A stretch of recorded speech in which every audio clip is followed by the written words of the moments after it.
ছোটবেলায় ভাই বোনের সঙ্গে ইকিরমিকির চামচিকির খেলেছেন, কিন্তু এর পেছনে লুকিয়ে থাকা ইতিহাসটা জানেন কি? যদি ভেবে থাকেন শিশুদের নির্ভেজাল আনন্দ দেওয়ার জন্য এই ছড়াটি তৈরি হয়েছে, তাহলে একটু ভুল ভাবছেন। ছড়ার প্রথম বাক্য ইকিরমিকির চামচিকির এসেছে ইকরি মিকরি চাম চিকরি থেকে। ইকরি হলো পরিবারের পেট চালানোর জন্য সারাদিন পরিশ্রম করা, কিন্তু উদয়স্ত খাটার পরেও যখন সংসার চলে না, তখন প্রয়োজন হয় মিকরির।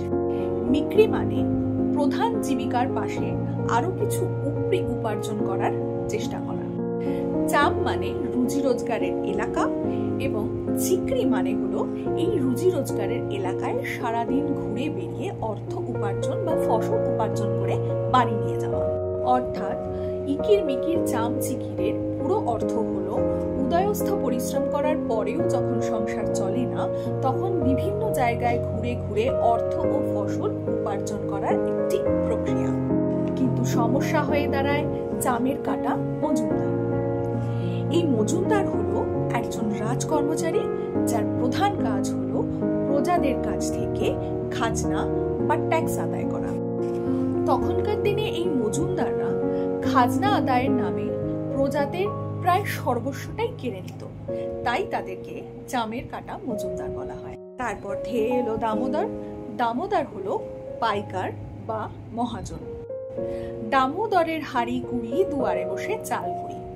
তার মানে দামোদর বাসনপত্র নিয়ে প্রজাদের দুয়ারে বা দাওয়ায় বসে চাল বা খাবার দাবারের অধিকাংশটাই নিয়ে চলে যায়। তাই চাল কুড়তে হলো বেলা। দামোদর এবং মজুমদারদের কাছ থেকে যৎসামান্য চাল বাঁচানোর যুদ্ধেই অর্ধেক সময় চলে যায়। তাই ভাত খেতেও সেই দুপুর বেলা। কিন্তু রান্না হলেও বা তাতে কি, ভাতে পড়লো মাছি।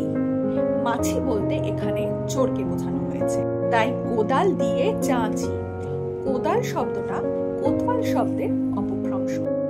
কোতওয়াল হলো মধ্যযুগীয় ভারতে নগর রক্ষার দায়িত্বে নিয়োজিত একজন কর্মচারী, যাকে বর্তমান ভাষায় আমরা পুলিশ বা দারোগা বলে থাকি।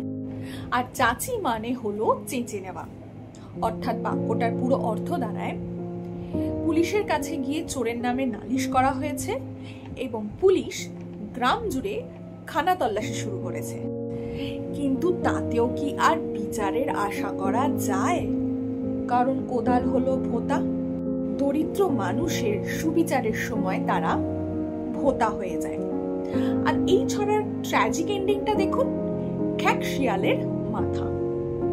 মানে গ্রামের গরিব প্রজারা যখন পুলিশের কাছে সুবিচার না পায়, তখন তারা যায় গ্রামের মাথা মানে কার কাছে? সেই অত্যাচারী জমিদারের কাছে। ছড়ার মধ্যে লুকিয়ে থাকা মর্মান্তিক ইতিহাসটা বললাম মাত্র। এর সঙ্গে আজকের সমাজের মিল খুঁজে নেবেন কিনা সেটা